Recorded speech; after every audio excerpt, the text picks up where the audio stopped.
This is the Thriving LDS Singles Sisters Podcast. Well, hi, everybody, and welcome to our podcast, Thriving LDS Singles. Today we have Kay, me, and Kim, and we are talking today to each other about some of the things that we've been learning about how to thrive as an LDS single and what that means and what that looks like. Kim, what were some of the things that you thought of? Yeah, and just in general too, I think especially when it comes to the fact that we are single for whatever reason, whether it's because we were divorced or whether we were widowed or we have always been single, where it's not something that people typically aspire to do. People want to be connected, have a loving partner. And so that in and of itself causes you to maybe feel like you're not thriving. There's already some kind of a negative or a mark that puts us in a position of not wanting to feel thriving sometimes. And all of us, no matter who you are, whether you have a partner or not, there's times in life where you're just not thriving. There's always ups and downs. So anyway, so I think one of the big takeaways is not allowing that to define us and to define our happiness and the contribution that we can make to the world and to life in general, and not embracing it as a negative as it relates to our identity. Yeah, it can be part of our identity, and that's okay for the moment, or maybe for longer than a moment, but it doesn't have to be a negative. Instead of labeling ourselves as single as if it's something that separates us, Yeah. like we are children of God, and therefore we First are and part of, foremost. and so we're part of the whole family. And so we've got many labels, and single's just one of them and doesn't need to be the primary one. Yes, I think that's a great way to phrase it. It doesn't have to be the primary label. In fact, we know it's not the primary label. We know that, as President Nelson says, our primary label is that we are children of God, disciples of Christ, and covenant followers. Those are our three primary labels that we should be focused on. And that doesn't matter whether you're single or not. And so, yeah, that's a really important one. I think I like the idea of finding all the silver linings. Like sure, it can be lonelier and it can be certainly not the plan, but there's some good bits too. And one of the good bits, of course, is we get freedom to choose whatever we want to do each and every day. And that's the one I guess I've been embracing, is that we get to choose who we want to be and how we want each day to go. And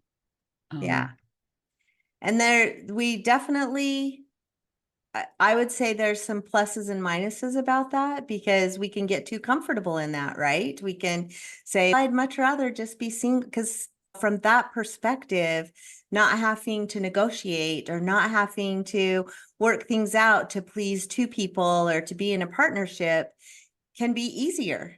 But also we know that's not the intended plan. And there's a lot of growth that comes from that negotiation process. So on one hand, we want to enjoy the benefit of it, but we don't want to get too comfortable and have it keep us from pushing ourselves out of the comfort zone and being willing to find a partner and go through that whole process. All those things are uncomfortable, right? Dating is uncomfortable. Coordinating even with good friends and other people's schedules, all of that is complex and irritating, but it's important for us to do. And so enjoy the freedom, but then also make sure that you're making the efforts to connect, right?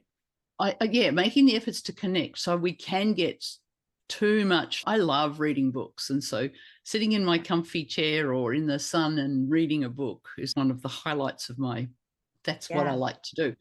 And that's not good to stay in that spot. We need to push ourselves into other areas.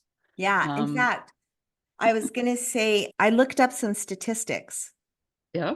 Because we know we have a loneliness epidemic, right? And that it's getting worse. Loneliness is bad for us. So there are some new research and findings. This isn't research. I think this would be hard to research, but some people are saying that loneliness is as harmful to your well-being as smoking 15 cigarettes a day. And that as you get older, loneliness actually increases your risks of high blood pressure. This is a research study. Loneliness increases your risks of high blood pressure, cardiovascular disease, and dementia. So I'm sure that's why they're likening it to being as bad for you as smoking 15 cigarettes a day. But so we know that we are not meant to be alone and that we have to work. And the sad thing is sometimes people have partners and are still feel lonely. So that's not the answer. The answer is, how do we build a sense of community and find ways to make sure that we aren't lonely? And then the other thing is that it's important to have a community around you, because they also say that the happiest people socialize up to 6 hours a day, face to face with other people. Wow, And that's a lot. that is a lot. And I also looked up the US Department of Labor says the average American socializes face to face under an hour a day. So that's really telling, that if the happiest people are those who are socializing 6 hours a day, and the average is less than an hour a day. It is really important to put yourself out there to make sure that, even though it's a pain in the neck sometimes, and it's easier to just stay under the covers and read a good book and enjoy being alone, because I love that too. We have to push ourselves to be out there and to socialize. Yeah. So finding the good group of girlfriends, or obviously if you're male, the male friends, but we don't have to socialize to go find a partner. We can socialize.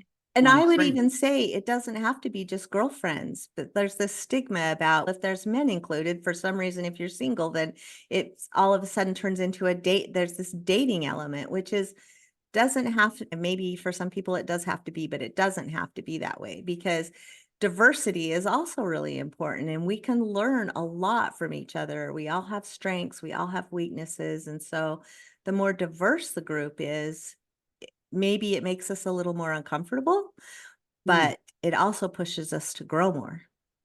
That means going to activities. Yeah. Yeah. And not from a perspective of finding your partner. No. It's from a perspective of, how do I lead a healthy life, and find like-minded people that have similar values, and I can have a close sense of identity with, and we can push each other to learn and to grow from each other, and to celebrate each other's strengths and weaknesses. What are some of the activities you do, Kim, that push you out into the world? Yeah. Because you do a lot. You do quite a lot. I do. Like we talked about, I love to be alone. So I could easily, in fact, I take myself on a date every week. I'm an adventurer. I love to go. I love to find new places to hike. I love to visit new museums. I love to visit new restaurants. So luckily I live in a place that has all kinds of things I've never done before. So it's easy for me to find some new adventure that I can go explore.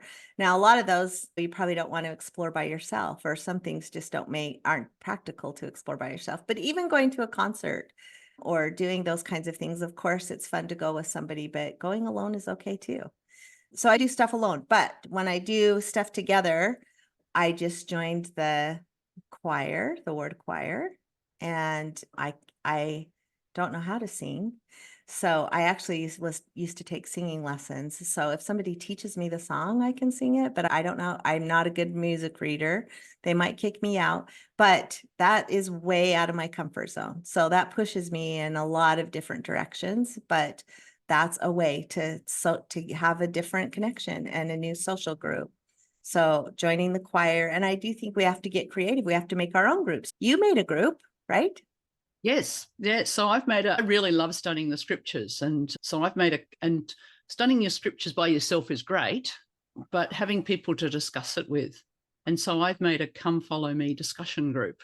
And we meet each Sunday evening and discuss that week's Come Follow Me. And it's a group of singles. There's 2 wards relatively close to where I live, so the boundaries. And so anybody from those 2 wards can come, and encouraging the others to bring other people. And so and look, this would not necessarily be a group of people that I would socialize with on a normal basis, but the insights that they bring to the scriptures is very valuable. And we do have males in that group as well. And I guess it's a safe space for males to feel they can socialize, because it's not a dance where they're out having to do all the male dancing stuff. This is a scripture study group. And then afterwards, everybody's brought some food to share. And so we do the socializing. And I've met people I hadn't met, because the people I'd invited, I knew a couple of people that would be interested, and they've invited. And we've got all ages. So we've got one lady that's never been married, and she's just 40. And we've got people who are 70s, 80s, maybe late 70s. And so it's good to mix with a range of people and our insights and understandings of the scriptures. And it's great. It's just nice to have some people to discuss the stuff. Did you hear? And because we all watch different podcasts and things, and so such and such said this, and did you hear that one today? And and when there's nothing to do, we watch one of the videos. There you go. I love that. Have you seen the Book of Mormon videos where it was Lehi's final speech we watched on the video, and it was powerful to watch on the video. And it was a very easy group to set up. I literally just asked 2 people I knew and said, do you want to come? And they went, yeah. And I said, well, good, invite someone else. Exactly. So I've been thinking about doing the same, because I feel like I'm at a deficit because I haven't read the scriptures all my life. It's just been the last 8 or so years that I've really been deeply involved in studying the scriptures, heartfelt study. And I feel like I have so much to learn and understand. And so I've considered doing the same thing, because I'm just hungry for that. I'm hungry to understand how other people interpret things. And I'm fascinated by all the different interpretations. And that's, I guess, the tip is, what are you hungry for? What do you want to learn and know more about? What do you feel passionate about? And go find a group or connect to a group. And if there's not a group, go make your own. So the hiking one, who was the lady we interviewed who did all that very physical stuff? Eileen. And she was connecting with groups. She really liked her bike riding, and she found other people who really liked doing distance bike riding and went with them, because distance bike riding is not something you should be doing by yourself. But there's other idiots out there who like to do it too. And her and I actually went to an ASU basketball game the other day, because I love basketball, and I actually probably would go do that alone too, but it was great to go with somebody. We had a great time, and I love sports activities and love going to games, but something that I really miss, because we used to do that on a pretty regular basis. So that was good. Did you? So you reached out and asked her? So that's what we're talking about, isn't it? Reaching out of your comfort zone. And saying to someone, hey, do you want to come to this? And most of the time people will say yes, because they want to do things too. And some of us just have to be the brave ones to start the thing. And so, getting out of our comfort zone is really important. And I think listening to that, Kim's, that statistic of it's important for our health. It's not just that we can stay at home. That's easy, but it's actually important for our physical and mental health to get out and to socialize and to mix with people. And I also went to a pickleball lesson, first pickleball lesson. I had my son test me out because I have a bad knee, and I was afraid I couldn't do the pivot, to lead out strong on my bad leg. And so we tried it, and I proved myself I had trouble kind of chasing the ball in certain things. But so I went to the pickleball lesson anyway, because I have Nancy that we did an interview. She challenged me. She said, Kim, I saw somebody in a wheelchair playing pickleball the other day. I think you better try it. So I didn't have an excuse of the knee anymore. So I went to a pickleball lesson, and there's all kinds of variations or ways to play pickleball where I don't have to be running all around the court and I can still have fun. And so now we'll start a pickleball group and be doing pickleball. And thankfully, our ward has pickleball nets and we can play inside, which is nice when it gets hot. And Oh, wow. we can That's go over to and actually, play at the ward. yeah, to have them in your ward and have it inside, that's Yeah. definitely not one of the things we've got. But yeah, pickleball's one. I've had a few goes at it and I've really enjoyed it. Yeah. And it's on the goal list to find a club to go and join. Yeah. And the other thing is, it doesn't have to be LDS based. Like, I love pottery. And so I'm still on my list is to go take a ceramics class and to learn how to use a potter's wheel. But so I will sign up for the county rec or some kind of class to go do that. But we have the opportunity to meet and be and inspire other people and reach out to other people. And back to the whole diversity thing, we can shine our light with other people who are also lonely or who need to feel a sense of belonging and connectedness. So there's lots of things to do, lots of ways to connect. We just have to push ourselves out of our comfort zone. Because that's right. This loneliness epidemic is not a church-wide thing. It's a worldwide thing. It is. It And is. so there's lots of lonely people out there. Yeah.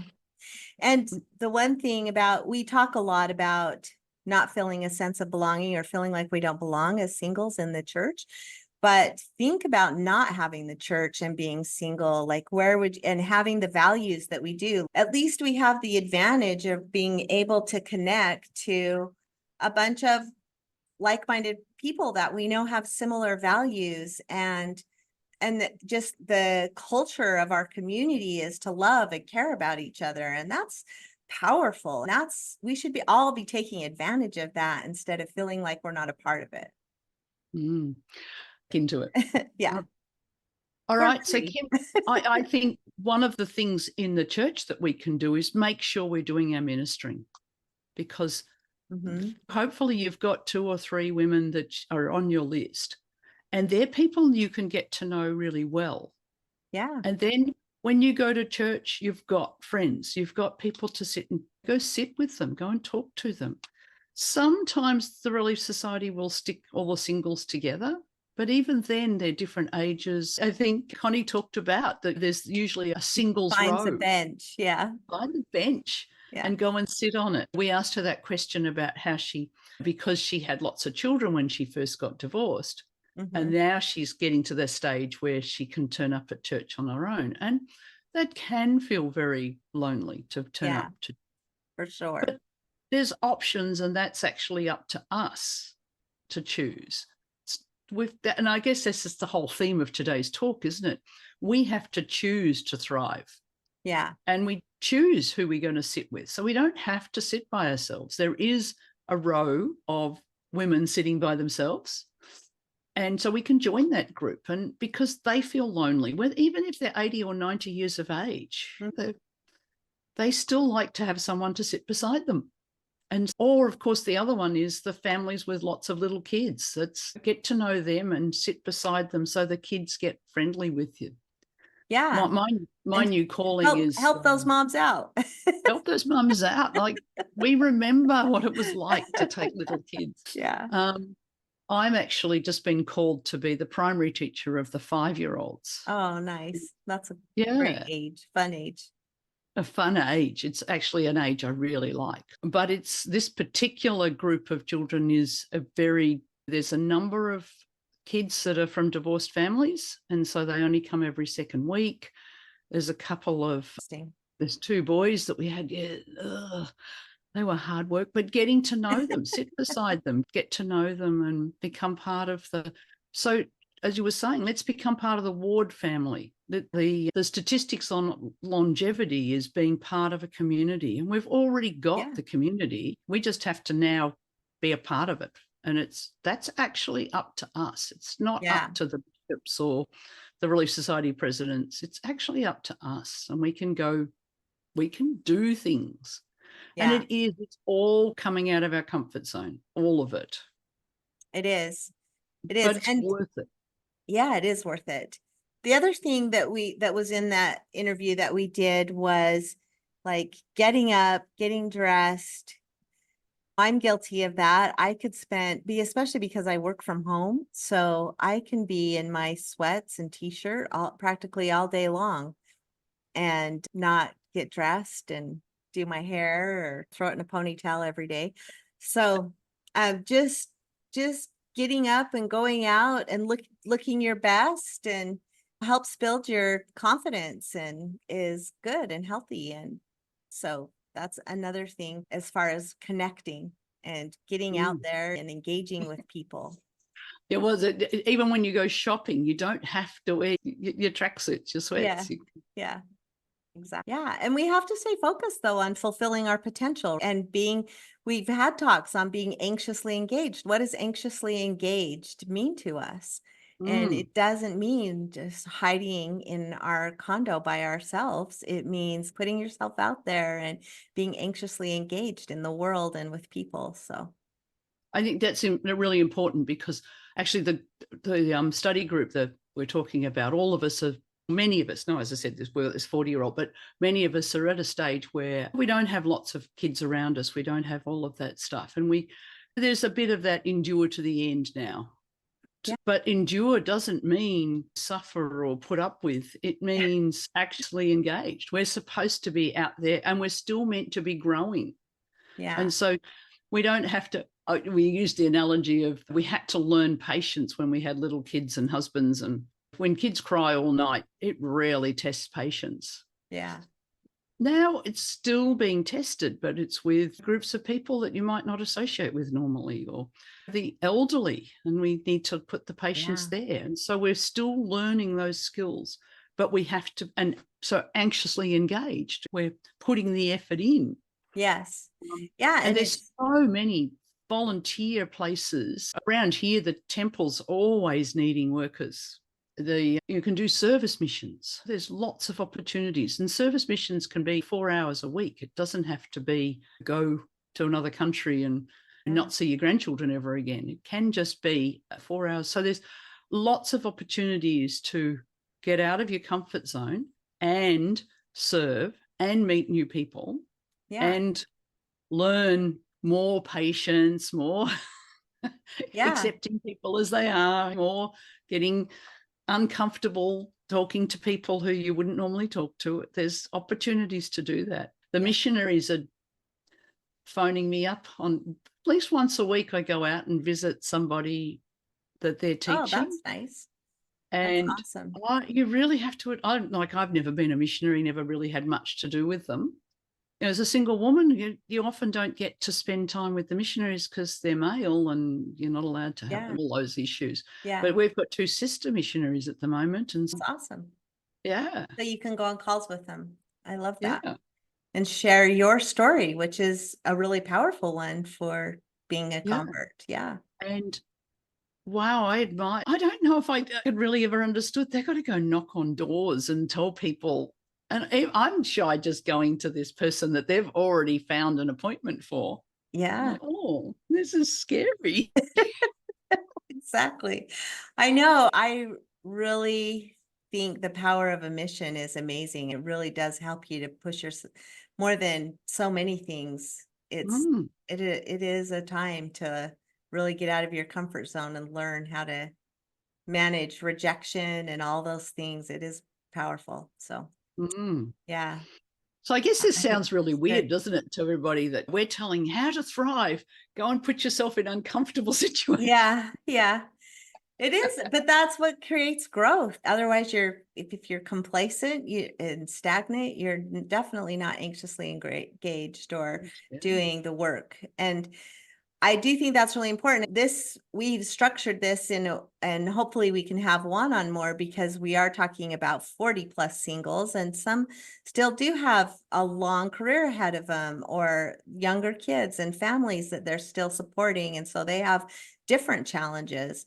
but you still have to stay anxiously engaged in all the aspects of growing your spirituality, worrying about your financial stability and security, and worrying about your health. There's just, I shouldn't even say worry, but working towards improving in all of the categories of life, relationships, health, fitness, spirituality. And that doesn't end when you become an empty nester or when life changes. In fact, it can be the time to really dive in and get really good at some of the things that maybe you weren't so as good at before. So take advantage of it. That's it, isn't it? So we've got to now, like, we're creating our new life. So yes, it's not the life that we planned. Yep. And that sucks. You know? Yeah. The dream life sounds so dreamy. But many of us don't get that. That's not the life that we get given for whatever reason. And so it's up to us to intentionally create a good life. Yeah. And as you said, physical fitness is part of it. Maybe you, between children and work, you probably didn't have much time to put into getting fit, but now's a great time. And again, there's so many options. So whether it is playing pickleball or going for bike rides, or whether it's going to the gym, but like now's the time to put into getting fit. It is. Stronger. You got sore knees and sore hips, guess what? Motion is lotion. I'm here to tell you. Motion is lotion. That's a good one. It's better if you're moving than if you're sitting still. That makes them even sore. Yes, it's counterintuitive, isn't it? You think, if something's hurting, I should not move it. Whereas if it's your knees and hips, the back, the answer is the other way around. Keep it moving. Yeah, it for sure is. And that's why pickleball's become such a worldwide phenomenon, because it is. It's here in Australia. It's a phenomenon as well. Is that it's a game that can be played as you get older. I don't know, maybe you were playing singles games, but I've played doubles games. And no, I definitely couldn't do the singles. I can't get around on the court that as much, but doubles, I think, is the way to go. Yeah. So for people who don't understand, pickleball's basically it's a combination of badminton, table tennis, and tennis all thrown in together. Yeah. Basically, it's just a much smaller tennis court and a much slower ball. And my ping pong skills did come into play because I'm a good reacher, apparently. All right. I have short arms, but maybe I'm double jointed in the hips because I can reach. You can reach. There you go. I just can't run to the ball, but I can reach it. My tennis smashing skills. Those don't work so well, do they? It's a light touch. It's a light touch. Yeah, it is a good game. Yeah, the other thing is that happy people attract happy people. Happiness is contagious. That's the other thing is the more ways we can find to invest in our health and happiness and well-being, then we're going to attract those kind of people. And those are the kind of people that we want to attract, because that just makes our well-being even greater. And there's lots of studies that reinforce that as well. And we like to hang around happy people. So imagine other people like to hang around us when we're happy. Yeah, exactly. And that brings us on to, what can we do for self-love? We're alone most of the time. We don't have a lot of people around us. So we're saying go out and socialize. But there's also other things to look after ourselves. On the exercise, obviously. Mm-hmm. But I think massage was brought up as one of the ideas to get that touch, to get that feeling of sort of somebody caring about us. Yep. And so it doesn't have to be sexual. It's a bit of a pity about that, but we can still find the enjoyment in touch with things like massage. So find a good masseuse, find someone who you can really feel and enjoy, that somebody touching your body, because it's a human need. There's nothing wrong with needing a hug, needing to be touched. That's a need. Yeah. So and there's techniques for trauma victims that it's called havening, that is just learning to self-soothe by touching, by rubbing your arms up and down, because it does help you to regulate your emotions. There are lots of different ways you can learn to do that, and it is important. Massage is a good one. So doing lots of stuff to look after ourselves. Have a nice bath. Yeah. Really Epsom enjoy salts. I love soaking in Epsom salts. Yeah. Yeah. So find things that you can do to help look after your body and to fulfill those needs that aren't being fulfilled with a partner.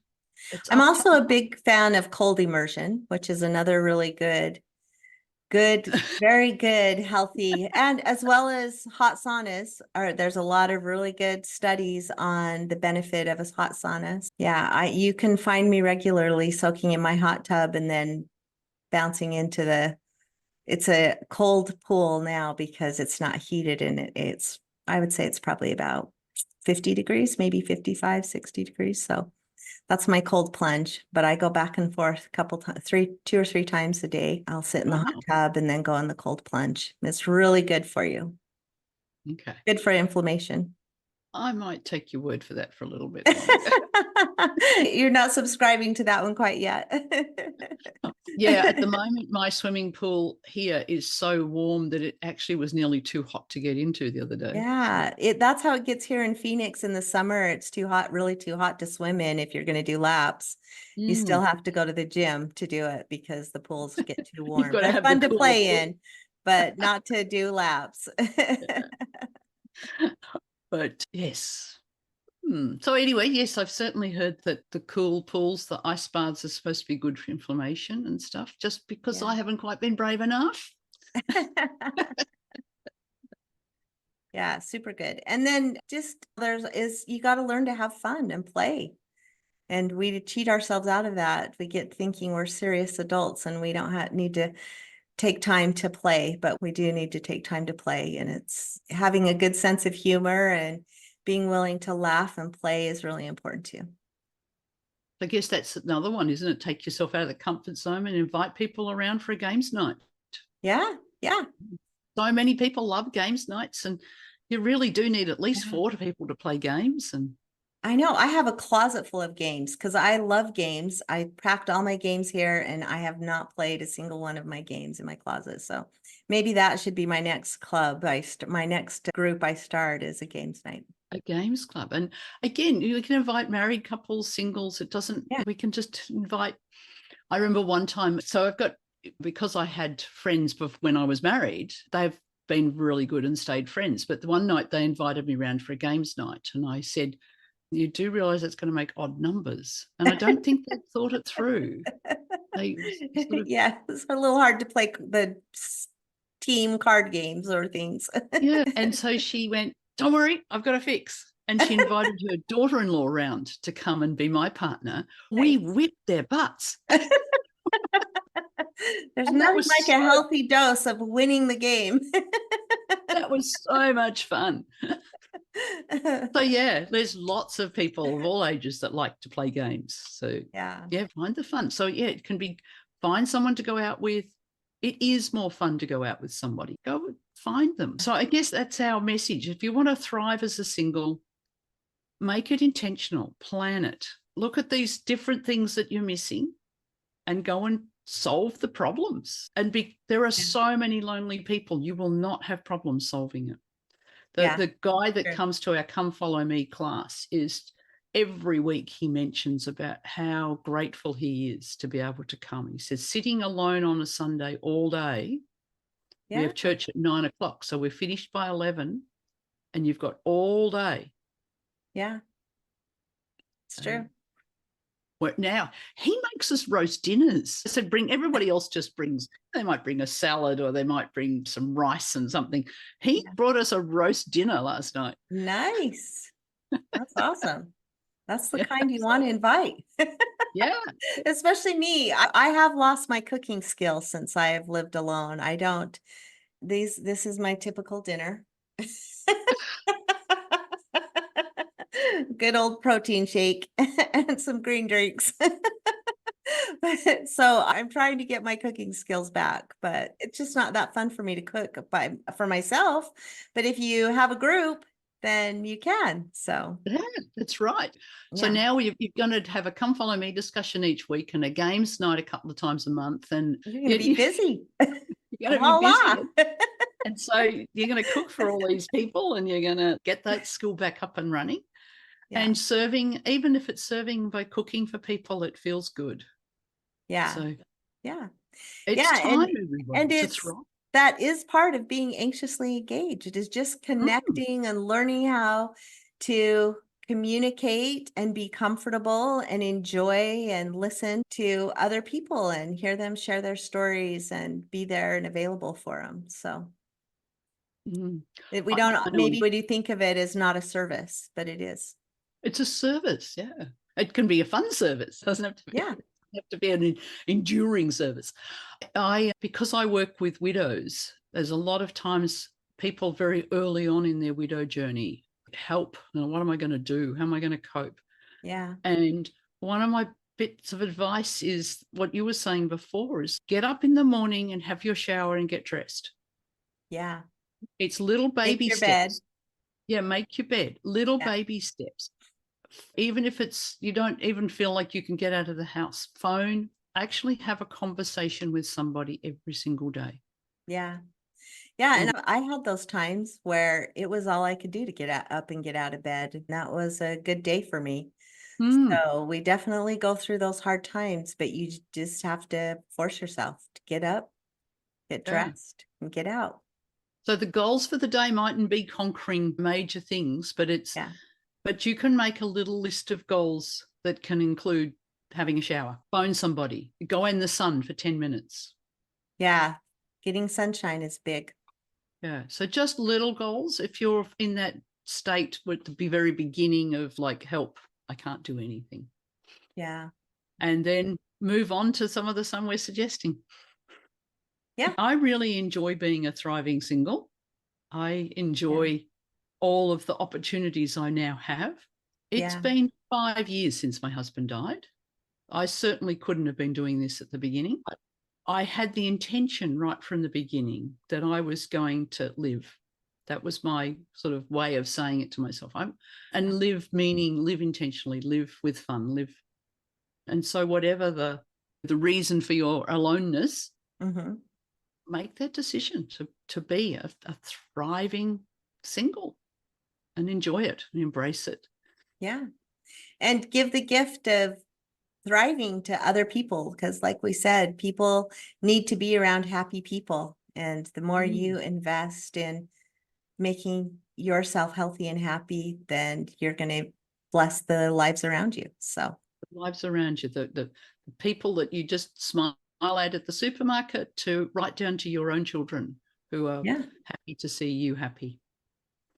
Yep. Thank you, Kim, for sharing this today with us, because I think it's a really important topic, and I really hope that everybody starts to see that we can make an intention for how we want to live.